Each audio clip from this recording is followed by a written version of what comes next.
Fiber is a great way to make foods more appealing. So, what happens is that if you take flour, for example, and you have a lot of fiber in it, then the digestion is slowed. So, what you get is a slower rise. So, you take flour and you put a lot of fiber in it. Well, instead of having this huge spike in insulin, what you're going to get is a much slower spike in insulin.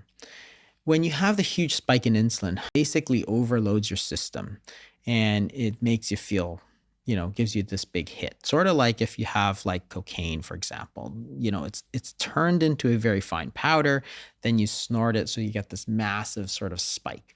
Same thing with carbohydrates. If you don't have any fiber, you pull all the fiber out by processing, you get this massive sort of unnatural spike, and your body says, "Oh, that's great. It tastes great. I really love it."